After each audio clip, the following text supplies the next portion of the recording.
Pemirsa, terima kasih Anda masih menyaksikan acara ini dan juga masih semangat selalu ya untuk semangat. narasumber baik Semangat yang selalu. secara langsung maupun daring ya. Baik, Ibu, ini untuk mengawali di segmen keempat ini saya ingin bertanya kepada Ibu Rina, Ibu. Iya. Iya, Ibu, pemerintah saat ini tengah gencar menjadikan fraksionasi plasma konvalesen untuk terapi medis pasien COVID-19, Ibu. Nah, sejauh ini apa sih upaya BPOM dalam pengawasan di sektor fraksionasi seperti apa, Ibu? Iya. Sebelumnya kami klarifikasi dulu ya terkait pertanyaan mungkin lebih tepatnya penggunaan plasma konvalesen untuk terapi COVID-19 ya. Badan POM mendukung penuh upaya ini dengan mengeluarkan buku pedoman terkait rekomendasi tentang pengawasan penggunaan plasma konvalesen dan imunoglobulin konsentrat dalam terapi COVID-19. Dan juga ada petunjuk teknis penjaminan mutu pengolahan plasma konvalesen COVID-19 yang sesuai dengan CPOB untuk pengolahan produk darah di unit transfusi darah. Ini telah diterbitkan pada 15 Mei 2020 dan dengan adanya petunjuk teknis ini diharapkan dapat mendukung penelitian untuk penanggulangan pandemi COVID-19 melalui pembuktian kemanfaatan dan keamanan sehingga dapat dijadikan dasar yang objektif dan valid untuk penggunaan plasma konvalesen dalam terapi COVID-19. Buku tersebut juga diharapkan dapat bermanfaat untuk dokter, petugas kesehatan pada umumnya ya, dan juga untuk pimpinan UTD sebagai sumber bahan baku plasma konvalesen agar kualitas yang dihasilkan aman dan dapat bermanfaat. Namun sesuai dengan perkembangan terkini, penggunaan plasma konvalesen ini kan sudah tidak direkomendasikan lagi oleh WHO karena mempertimbangkan risk benefit-nya. Ya. Baik, Ibu, kalau dari BPOM sendiri seperti apa sih Bu komitmen masing-masing lembaga lintas sektoral dalam pengurusan CPOB atau mungkin dari plasma tersebut, Ibu? Ya, Badan POM sangat mendukung untuk adanya plasma yang bermutu dan berkhasiat. Jadi oleh sebab itu Badan POM melakukan mendorong untuk UTD itu, semua UTD yang ada di Indonesia bisa tersertifikasi. Badan secara aktif melakukan asistensi regulatory dan pendampingan untuk UTD-UTD yang dia memang sudah siap disertifikasi. Kami melakukan pengawalan dan pendampingan terhadap UTD tersebut. Dan menanggapi tadi terkait percepatan untuk UTD Jember, juga seperti yang telah kami sampaikan tadi kan, Badan POM telah 3 kali melakukan asistensi regulator. Ya, baik Ibu Rina, terima kasih atas responnya Ibu. Nah, kita kembali ke narasumber yang secara langsung ini, Pak Zainal. Saya ingin bertanya kepada Pak Zainal, Bapak, upaya PMI Jember sendiri dalam membentuk good manufacturing practice dalam kegiatan pelayanan darah ini seperti apa sih Pak? Jadi kami tentu di Jember sesuai fungsinya dengan aturan-aturan yang melekat dan mengikat selalu kita penuhi ya. Maka untuk menjamin kebutuhan itu tersedia, segala upaya kita lakukan dengan mengikuti aturan itu agar kualitas terpenuhi.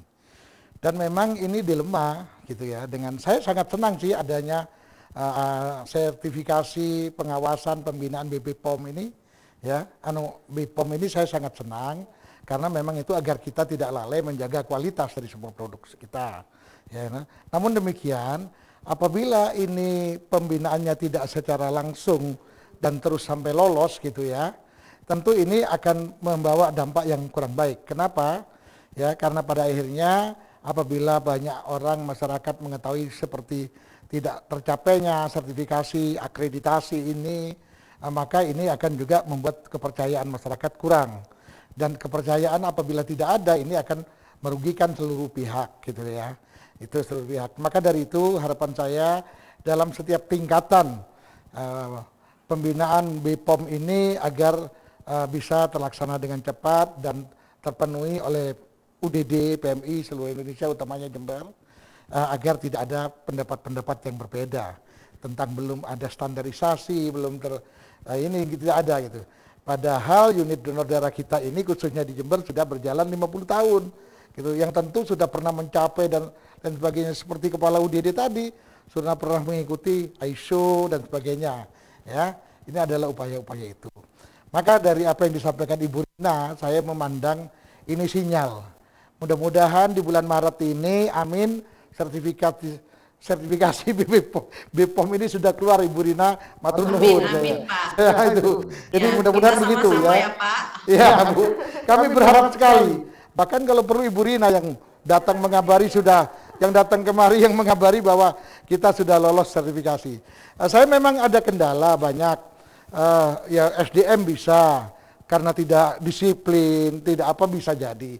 Namun apabila BPOM langsung datang membina, itu akan lebih terasa di kita untuk segera memperbaiki gitu ya. Apalagi yang hadir Ibu Rina gitu kan ya. Dan saya berdoa Ibu Rina Maret datang ke Jember Nanti menyerahkan. kami akan kirimkan tim yang terbaik, Pak, untuk melakukan pendampingan untuk UTN Jember. Dan kalau kita lolos bulan Maret ini Bu, menjadi hadiah bagi unit donor darah Jember yang berusia 50 tahun. Sebagai ulang tahun emasnya, Ibu berikan sertifikasi itu.